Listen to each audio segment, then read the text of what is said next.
كان محمد أبا أحد من رجالكم ولكن رسول الله وخاتم النبيين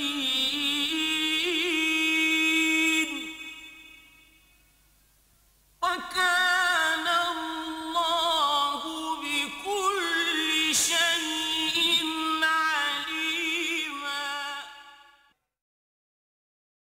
نحمده ونصلي على رسوله الكريم اما بعد فقد قال الله تبارك وتعالى كما ورد في سورة التوبة اعوذ بالله من الشيطان الرجيم بسم الله الرحمن الرحيم ان الله اشترى من المؤمنين انفسهم واموالهم بان لهم الجنة يقاتلون في سبيل الله فيقتلون ويقتلون وعدا عليه حقا في التوراة والانجيل والقرآن ومن اوفى بعهده من الله فاستبشروا ببيعكم الذي بايعتم وذلك هو الفوز العظيم.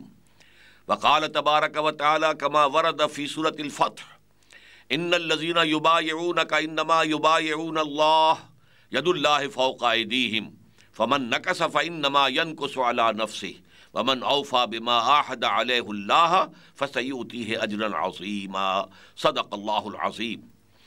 وعن الحارث العشری رضی اللہ تعالی عنہ قال قال رسول اللہ صلی اللہ علیہ وسلم انی آمرکم بخمس بالجماعت والسمع والطاعت والہجرت والجہاد فی سبیل اللہ رواہ الامام الترمذی و امام احمد رحمہم اللہ. وعن عبادۃ بن الصامت رضی اللہ تعالی عنہ قال بايعنا رسول الله صلى الله عليه وسلم على السمع والطاعة في العسر واليسر والمنشة والمكره وعلى أثرة علينا وعلى لا ننازل أمر أهله وعلى أن نقول بالحق أينما كنا لا نخاف في الله لومة لائم. وكان أصحاب النبي صلى الله عليه وسلم ينشدون في غزوة الأحزاب نحن الذين بايعوا محمدا علی الجہاد ما بقینا ابدا رواہ البخاری رحمہ اللہ. رب اشرح لی صدری ویسر لی امری واحلل عقدۃ من لسانی یفقہوا قولی. معزز ناظرین اور محترم خواتین السلام علیکم ورحمۃ اللہ وبرکاتہ. یہ بات آپ کے سامنے آ چکی ہے کہ اللہ تعالیٰ نے جو انقلابی مشن محمد الرسول اللہ صلی اللہ علیہ وسلم فداہ آباؤنا و امہاتنا کے حوالے کیا تھا، اس کا پہلا مرحلہ یہ تھا کہ ایک ایسی جماعت تیار ہو جو مضبوط ہو، منظم ہو، جس کا تزکیہ ہو چکا ہو، جس کے رگ و پے میں ایمان سرایت کیے ہوئے، یقین اللہ کا، آخرت کا، رسالت کا. یہ چیزیں جب تک پوری نہ ہوں اور یہ جماعت ایک معتدب تعداد میں نہ ہو، ظاہر بات ہے کہ نظام سے ٹکر مول نہیں لی جا سکتی. جو میں نے شعر آپ کو سنایا تھا کہ با نشہ درویشی در ساز و دمادم زن چو پختہ شوی خدرا بر سلطنت جب زن. پہلے یہ درویشی ہے، دعوت ہے، تبلیغ ہے، تربیت ہے، تزکیہ ہے. ہاں جب تیار ہو جاؤ تو پھر اپنے آپ کو سلطنت جم سے ٹکرا دو. اب آج مجھے آپ سے گفتگو کرنی ہے کہ یہ جماعت جس کو کہ حضور نے قرآن کے مقناطیس کے ذریعے سے کھینچا، پھر ان کا تزکیہ بھی قرآن کے ذریعے سے کیا، یتلو علیہم آیاتہ ویزکیہم، اور پھر ان کو کتاب اور حکمت کی تعلیم بھی دی. یہ 4 جگہ پر قرآن مجید میں جو یہ مضمون آیا ہے وہ میں آپ کے سامنے لا چکا ہوں. تو اس جماعت کو منظم کس بنیاد پر کیا؟ اس جماعت کا ڈسپلن کیا تھا؟ دیکھیے، اس جماعت کی تنظیم کی بنیاد تھی نبی اکرم صلی اللہ علیہ وسلم کے دعوی نبوت اور رسالت کو تسلیم کر لینا. جب کسی نے یہ مان لیا کہ آپ اللہ کے نبی اور رسول ہیں، اور آپ تو اپنی طرف سے کوئی بات نہیں کہتے، اللہ کی طرف سے کہتے، وما ينطق عن الهوى ان هو الا وحی یوحى، تو اس کے آگے تو اطاعت، سر اطاعت خم کرنا ہی کرنا ہے، سر تسلیم خم کرنا ہی کرنا ہے. وما ارسلنا من رسول الا لیطاع باذن اللہ، ہم نے نہیں بھیجا کسی رسول کو مگر اس لیے کہ اللہ کے حکم سے اس کی اطاعت کی جائے. اطیعوا اللہ واطیعوا الرسول، اطاعت کرو اللہ کی، اطاعت کرو اس کے رسول کی. تمام انبیاء کی دعوت بھی قرآن میں آئی، ان اعبدوا اللہ واطیعون، اللہ کی عبادت کرو اور میری اطاعت کرو. تو یہ اطاعت رسول لازمی تقاضا ایمان کا. جب تمام مسلمان جو ہے حضور کے مطیع ہیں تو گویا کہ یہ محمد الرسول اللہ والذین معہ ایک مضبوط جماعت بن گئے. حضور اللہ کے نبی بھی ہیں، اللہ کے رسول بھی ہیں، اللہ کی طرف سے ہادی بھی ہیں، بشیر بھی ہیں، نذیر بھی ہیں، لیکن امیر جماعت بھی ہیں، سپہ سالار بھی ہیں، یہ ساری حیثیتیں بھی محمد الرسول اللہ کو حاصل ہوئیں۔ تو یہ ابتدائی معاملہ تھا کہ ایمان لانے والے لازماً حضور کی اطاعت کرنے کے پابند تھے۔ اس میں جیسے آگے بات بڑھی تو حضور نے پھر بیعت لی ہے۔ اب میں نے آج جو آپ کو آیات سنائی ہیں ان میں سے ایک آیت نمبر 111 ہے یا غالباً 112 ہے، مجھ سے غلطی ہو سکتی ہے، یہ سورہ توبہ کی۔ ان اللہ اشترى من المؤمنین انفسهم واموالهم بان لهم الجنہ، یقیناً اللہ تعالیٰ نے اہل ایمان سے ان کے جانیں اور مال خرید لیے ہیں جنت کے عوض۔ یہ قیمت بعد میں دی جائے گی، اور یہاں تمہیں اپنی جان اور مال کھپا دینی ہے اللہ کے دین کو غالب کرنے کی جد و جہد میں، اور تم اگر ایمان لائے ہو تو یہ سودا ہو چکا۔ تو یہ جنت کے عوض تمہاری جانیں اور تمہارے مال اب اللہ کے ہاں فروخت ہو گئیں۔ جب فروخت ہو گئیں تو گویا کہ امانت ہے، امانت آپ کے پاس ہے، تو اللہ جب مانگے حاضر کر دو، جب مال کا تقاضا ہو پیش کر دو، جب جان دینے کا وقت آئے جان دے دو۔ اسی لیے اسی بنا پر یقاتلون فی سبیل اللہ فیقتلون ویقتلون، اسی معاہدے، اسی بیع و شرع پر، اس کی بنیاد پر وہ اللہ کی راہ میں قتال کر رہے ہیں، اور قتل کرتے بھی ہیں، قتل ہوتے بھی ہیں۔ غزوہ بدر میں 70 قرشی سردار بڑے بڑے مارے گئے، واصل جہنم ہوئے، لیکن 14 صحابہ کرام بھی شہید ہو گئے۔ غزوہ احد میں بعض صحابہ کی غلطی کی وجہ سے جو فتح آ چکی تھی، مل چکی تھی، وہ عارضی شکست میں بدل گئی، 70 صحابہ شہید ہو گئے۔ یہ تو ہوگا، یقتلون و یقتلون۔ اب اس کے بعد ری ایشورنس دیکھیے کتنے زور کے ساتھ کر رہے ہیں، وعدن علیہ حق فی التوراۃ والانجیل والقرآن۔ چونکہ یہ جو بیع ہے، یہ بیع ایسی ہے کہ ادھار کا سودا ہے، جان یہاں دو، مال یہاں دو، جنت تو آخرت میں ملے گی۔ ادھار کے سودے پر کچھ نہ کچھ انسان کے دل میں دغدغہ رہتا ہے، یہ سارا کچھ میں تو دے دوں، پتہ نہیں وہ ملے گی قیمت کہ نہیں ملے گی۔ اس اعتبار سے جو انسان کے اندر کچھ پس و پیش آتی ہے، جو دغدغہ آ جاتا ہے، جو وسوسہ آ جاتا ہے، اس کے لیے فرمایا وعدن علیہ حقا فی التوراۃ والانجیل والقرآن۔ یہ تو اللہ نے 3 مرتبہ وعدہ کیا ہے، یہ وعدہ اللہ نے تورات میں کیا، انجیل میں کیا، قرآن میں کیا، 3 مرتبہ اللہ کا وعدہ ہے۔ ومن اوفی بعہدہ من اللہ، اللہ سے بڑھ کر اپنے عہد کا وفا کرنے والا کون ہوگا؟ فاستبشروا ببیعکم الذی بایعتم بہ۔ اب یہاں بیع کا لفظ سمجھ لیجئے، بیچنا۔ تم نے جو خرید و فروخت کا معاملہ اللہ کے ساتھ کیا ہے، اللہ نے خریدا، تم نے بیچ دیا، جان اور مال۔ یہ جو بیع ہوئی ہے، یہ گویا کہ تمہارے لیے سب سے بڑی کامیابی کی بنیاد ہے۔ خوشیاں مناؤ کہ اللہ نے تمہارے جان اور مال خرید لیے۔ فاستبشروا ببیعکم الذی بایعتم بہ۔ بیع سے مبایعت باب مفعلہ، اس لیے کہ بیع 2 افراد کے درمیان ہوتی ہے، ایک بائع ہے، ایک مشتری ہے، ایک بیچنے والا ہے، خریدنے والا ہے۔ ایک شرع سے بنے گا اور ایک جو ہے اشترا سے بنے گا۔ شرع وہ ہے جو بیچتا ہے اور اشترا وہ ہے جو خریدتا ہے۔ تو بہرحال یہ الفاظ ہے، تو 2 افراد کے درمیان تو مبایعت ہوئی ہے۔ اس مبایعت کو سمجھو کہ یہ بہت بڑی کامیابی ہے۔ یہ مبایعت اور یہ بیع پھر بیعت کی شکل اختیار کرتی ہے۔ چنانچہ سورہ فتح میں نے آپ کو آیت سنائی، ان الذین یبایعونک انما یبایعون اللہ۔ اے نبی، جو لوگ آپ سے بیعت کر رہے ہیں وہ حقیقت میں اللہ سے بیعت کر رہے ہیں۔ اب دیکھیے یہاں پر ان الذین یبایعونک انما یبایعون اللہ ید اللہ فوق ایدیہم، ایک ہاتھ آپ کا ہے، اس پر ہاتھ رکھ رہا ہے بیعت کرنے والا، اس کے اوپر ایک اور ہاتھ ہے، وہ غیر مرئی ہے، وہ نظر نہیں آ سکتا، وہ اللہ کا ہاتھ ہے۔ یعنی یہ ٹرائی پارٹائٹ ایگریمنٹ ہے۔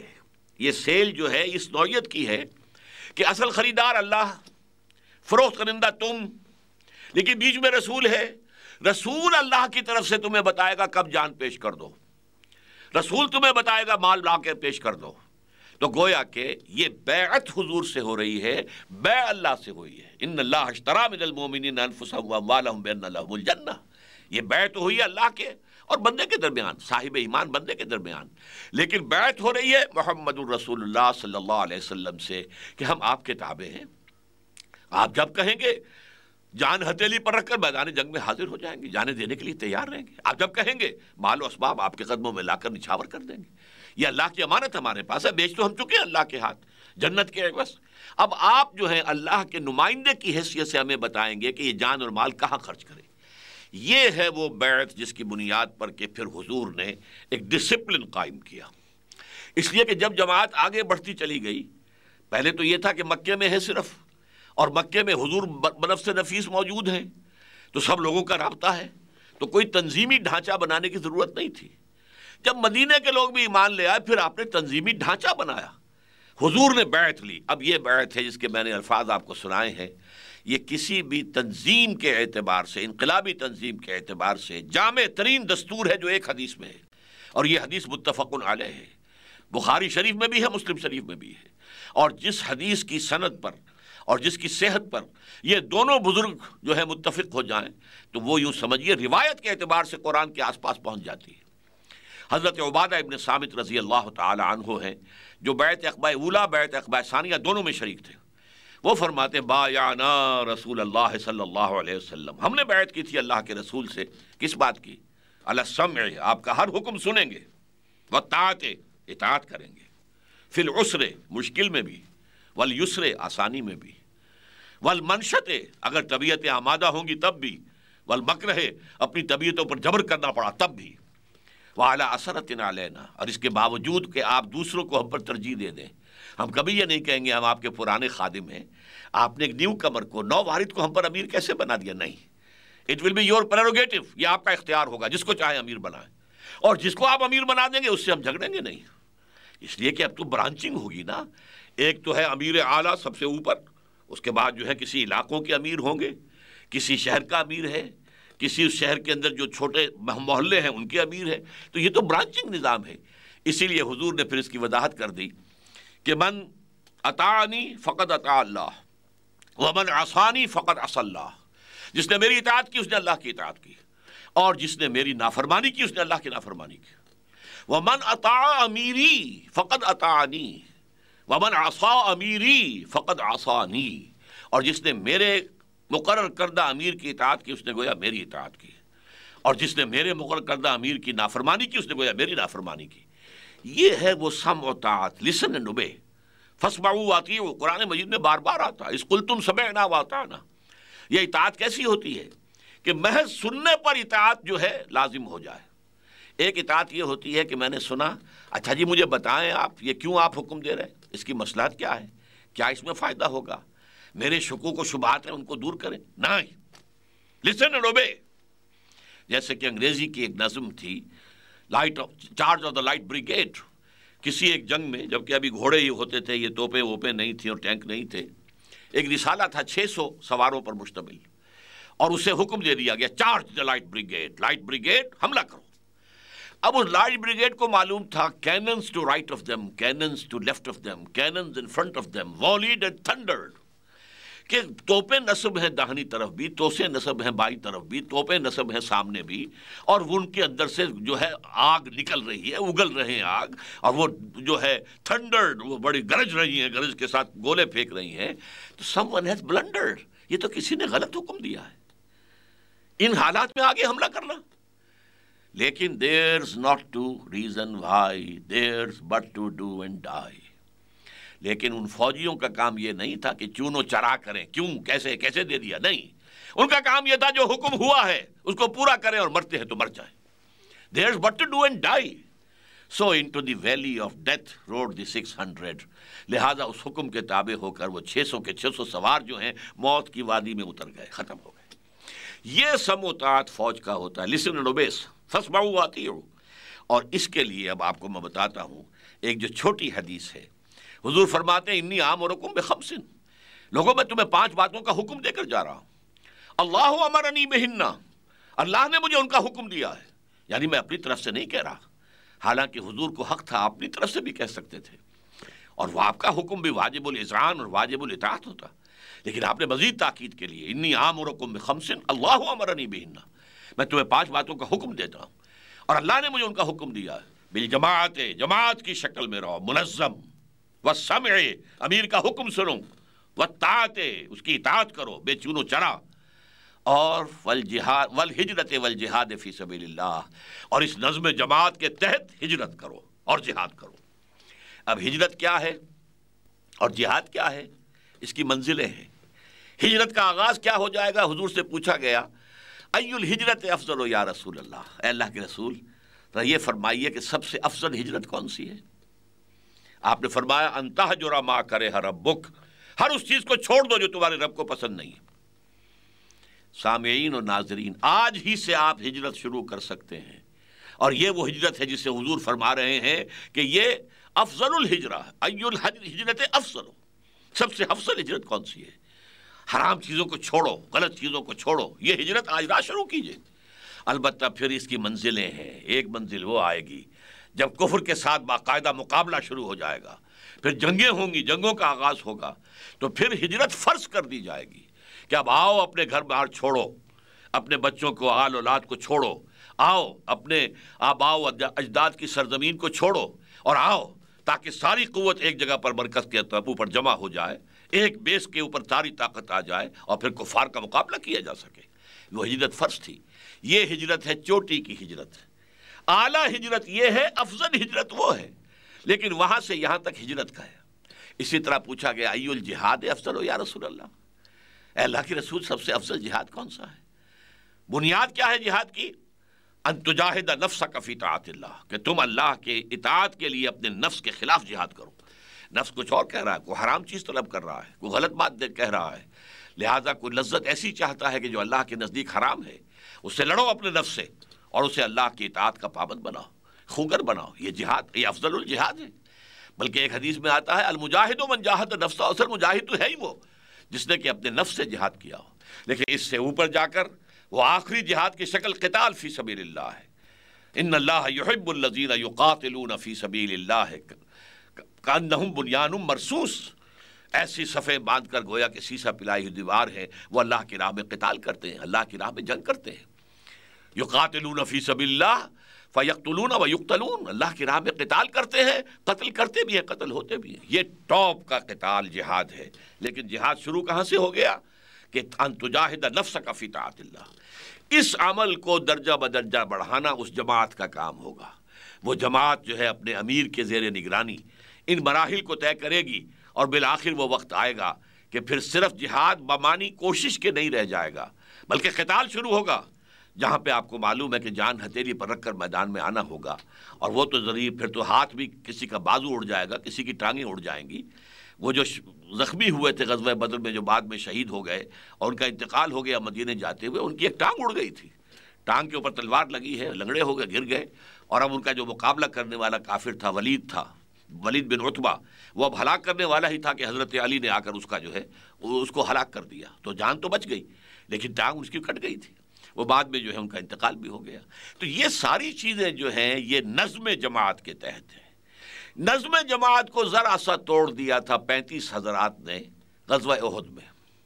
35 حضرات، حضور نے کہا تھا تم اس درے سے نہ ہٹنا، 50 افراد تیر انداز۔ آپ کو اندیشہ تھا کہیں ایسا نہ وہ پشت پر تھا درا کہ دشمن پشت پر سے آ کر بھی حملہ آ جائے، ہم تو پھر 2 چکی کے پاٹوں کے اندر پس جائیں گے۔ تو چاہے تم یہ دیکھو کہ ہم سب ہلاک ہو گئے اور ہماری بوٹیاں نوچ نوچ کر پرندے کھا رہے ہیں، تب بھی تم یہاں سے نہ ہلنا۔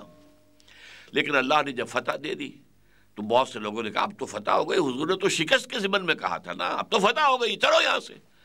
لوکل کمانڈر روکتے رہ گئے، مت جاؤ مت جاؤ مت جاؤ، لیکن 50 میں سے 35 حضرات نے ان کی نافرمانی کی اور چلے گئے۔ اب اللہ نے سزا دی، اور پھر وہ جو فتح جو حاصل ہو گئی تھی وہ عارضی طور پر شکست میں تبدیل ہو گئی۔